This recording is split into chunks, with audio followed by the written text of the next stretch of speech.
Okay, now we start cloud applications. अपन ने अभी तक डिफरेंट डिफरेंट प्लेटफॉर्म्स की बात की थी कि कौन कौन से प्लेटफॉर्म्स अपन यूज़ कर रहे हैं, किसमें इंडस्ट्रीज़ के पॉइंट ऑफ व्यू से। अब बात कर रहे हैं अपन डिफरेंट डिफरेंट एप्लीकेशंस की, जो कि अपन एप्लीकेशंस यूज़ करते हैं बेसिकली कहाँ पे, अपन जो क्लाउड से रिलेटेड है या फिर जिनका जो डेटा है बेसिकली वो कहाँ से आपका, आप जो भी पर्टिकुलर आपको डेटा आप यूज कर रहे हो वो कहाँ से आप एक्सेस कर रहे हो, बेसिकली क्लाउड से आप एक्सेस कर रहे हो, तो वो किस में आएंगे, आपकी क्लाउड एप्लीकेशंस पे उनको मेजर करते हैं बेसिकली।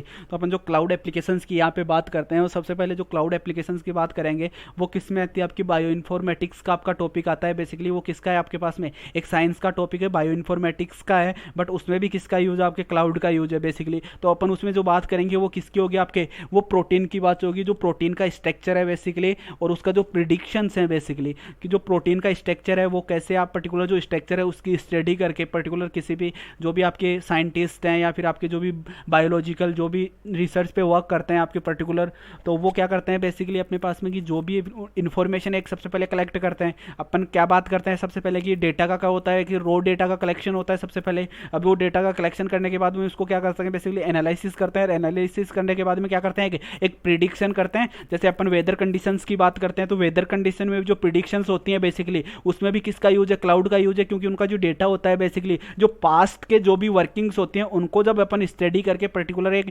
प्रिडिक्शन प्रोवाइड करते हैं तो वो किस में आता है आपके पास में पर्टिकुलर जो अपने पास में जो डेटा स्टोरेज होते हैं जी, या फिर जो क्लाउड की फैसिलिटीज अगर वो यूज करते हैं तो वो एप्लीकेशन किस में काउंट करते हैं, अपन क्लाउड एप्लीकेशंस में काउंट करते हैं बेसिकली। तो सबसे पहले जो अपन स्टडी करेंगे वो है आपके पास में प्रोटीन बेसिकली, कि protein structure and prediction basically क्या होती है। तो सबसे पहले बात करते हैं कि what is the protein basically. तो ये अपने पास में जो प्रोटीन है बेसिकली किसका टॉपिक है, आपके साइंस का टॉपिक है, बायो इन्फॉर्मेटिक्स का टॉपिक है बेसिकली। तो प्रोटीन बेसिकली क्या होता है कि protein are large molecules consisting of amino acids होते हैं basically which our bodies and the cells in your bodies need the function properly, कि अपने को प्रोटीन की रिक्वायरमेंट होती है कि अपनी जो बॉडी है वो प्रॉपरली फंक्शन करे, वर्क करे उसके लिए। Your body structure functions and regulations of the body cells tissues and organs can not exist without protein. अगर इनकेस अपनी बॉडी में प्रोटीन नहीं है तो क्या नहीं होगा अपने पास में, ना अपने पास में बॉडी के सेल्स होंगे, ना टिश्यूज होंगे, ना ऑर्गन्स होंगे,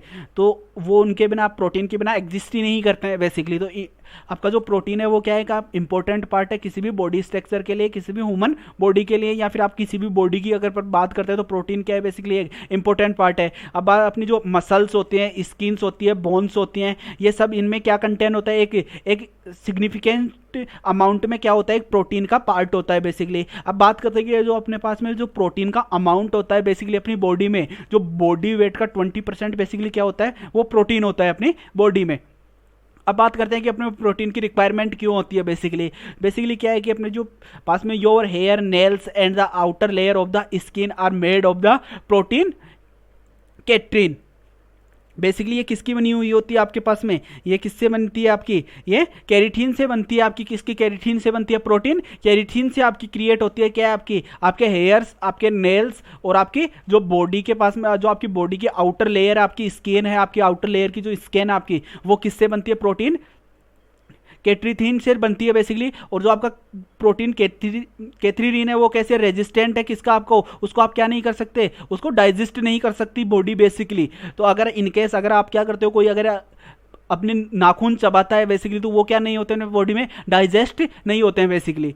तो और उसके अलावा आपके bone has penalty of protein, the soft material inside the bone also contains the protein. हमने जो अपने बोन्स होते हैं उनमें भी जो इनसाइड में जो भी अपना एक सॉफ्ट मटेरियल होता है वो भी किसका क्या किससे बनता है बेसिकली, वो भी क्या मेंटेन करता है, वो भी कंटेन करता है आपका प्रोटीन। आपके जो रेड ब्लड सेल्स होते हैं बेसिकली वो कंटेन करती हैं किसको, haemoglobin and protein compound that carry oxygen through out the body में जो ऑक्सीजन का सर्कुलेशन है। और अभी के टाइम में क्या चल रहा है, आपके जो कोविड की पेंडेमिक चल रही है बेसिकली, वहाँ पे जो इश्यूज आ रहे हैं वो किसके आ रहे हैं कि जो आपके ऑक्सीजन का सर्कुलेशन है वो क्या नहीं है आपका प्रॉपर नहीं है बॉडी में। तो उसके लिए भी किसकी रिक्वायरमेंट होती है, आपको प्रोटीन की रिक्वायरमेंट होती है कि जिससे क्या हो आपका जो ऑक्सीजन का आपका फ्लो है आपकी बॉडी में, आपके ब्लड में जो फ्लो है वो क्या हो आपका मेंटेन हो। उसके लिए किसकी रिक्वायरमेंट होती है, प्रोटीन की रिक्वायरमेंट होती है। और वो आपका जो बेसिकली प्रोटीन है वो आपके बॉडी पार्ट्स के लिए, आपके इंडिविजुअल्स के लिए, पर्टिकुलर पार्ट के लिए और वो पूरी इंडिविजुअल बॉडी के लिए भी क्या है आपका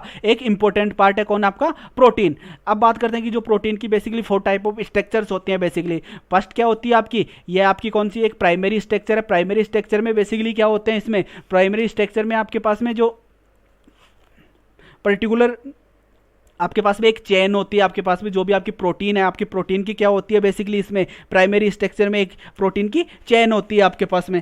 उसके अलावा अपन बात करते हैं आपकी सेकेंडरी बेसिकली क्या करते हैं आपके सेकेंडरी में क्या होती है, वो चेन सी क्या हो जाती है बेसिकली आपकी कंबाइन होती है, तो वो कौन सी आर्किटेक्चर क्रिएट करती है, वो सेकेंडरी आर्किटेक्चर क्रिएट करती है। और इनकी जब अपन स्टडी करते हैं या फिर इनके प्रिडिक्शन करते हैं तो वहाँ पे अपन को किसकी रिक्वायरमेंट होती है, क्लाउड की रिक्वायरमेंट होती है। उसके बाद में इसका जो थर्ड पार्ट आता है वो कौन सा आता है आपके पास में, वो टेराथेरी आती है बेसिकली। जो आपकी टेराथेरी स्ट्रक्चर होती है वो आपकी, इसको आप कौन सी स्ट्रक्चर भी बोल सकते हो, इसको आप थर्ड स्ट्रक्चर भी आप इसको बोल सकते हो। उसके बाद में आपकी जो फोर्थ स्ट्रक्चर आती है वो कौन सी आती है आपके पास में, क्वार्टनरी आपकी स्ट्रक्चर आती है, या फिर इसको आप कौन सी स्ट्रक्चर बोल सकते हो, इसको फोर्थ टाइप ऑफ स्ट्रक्चर बोल सकते हो, किसकी, प्रोटीन की बेसिकली।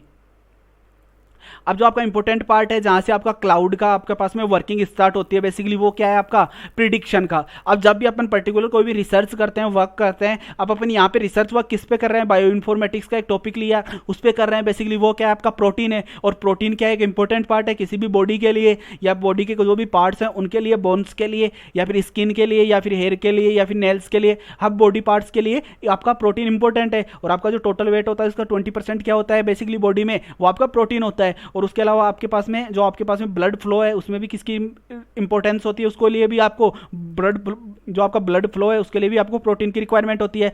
अब उस पर बात करते हैं, जब क्लाउड का पार्ट इसमें इंप्लीमेंट होता है वो कहाँ पे होता है बेसिकली, वो प्रिडिक्शंस पे होता है। अब क्लाउड्स पे कैसे प्रिडिक्शंस कर सकते हैं बेसिकली, कोई भी इसका रिसर्चर या साइंटिस्ट है बेसिकली, वो क्या करते हैं, उनकी प्रोटीन्स की रिसर्च के लिए किसका यूज करते हैं, एक कंप्यूटेशनल इन्वायरमेंट का या सॉफ्टवेयर का या एप्लीकेशंस का जो वर्क करते हैं वो कहते हैं हाई पावर की कंप्यूटेशन का यूज करते हैं। उसके पे क्या करते हैं, वो लार्ज ऑफ डेटा को क्या करते हैं बेसिकली वहाँ पे स्टोर करते हैं, उस लार्ज ऑफ डेटा को एनालिसिस करते हैं और उसके अकॉर्डिंग क्या क्रिएट करते हैं, एक जो भी उनको अगर कोई पर्टिकुलर अगर कोई भी ड्रग उनको इंप्लीमेंट करनी है या फिर ड्रग पे रिसर्च करना है या फिर कोई नई ड्रग उनको इंट्रोड्यूस करनी है, तो वो भी किससे होगा बेसिकली, वो किस पे डिपेंड करता है, आपकी प्रिडिक्शंस पे। जो भी आपका रिसर्च वर्क होता है, जो भी आपका वर्क होता है, वो सब कहाँ पे स्टोर होगा आपके पास में, पर्टिकुलर डेटा आपका जो स्टोर होता है। पहले कहाँ पे था, आपके डेटाबेसेस थे, डेटाबेसेस के लिए पहले ड्राइव्स यूज करते थे, हार्ड ड्राइव्स यूज करते थे, बट वो क्या थी, कुछ कॉम्प्लिकेटेड थी या फिर क्या था, उनका कॉस्ट हाई था। तो अब किसका यूज करते हैं, वो क्लाउड का यूज करते हैं प्रिडिक्शन के लिए। और उसमें प्रिडिक्शन में जो एक क्लाउड क्या करता है, आपके पास में कुछ ऐसे प्लेटफॉर्म आपको क्लाउड प्रोवाइड करता है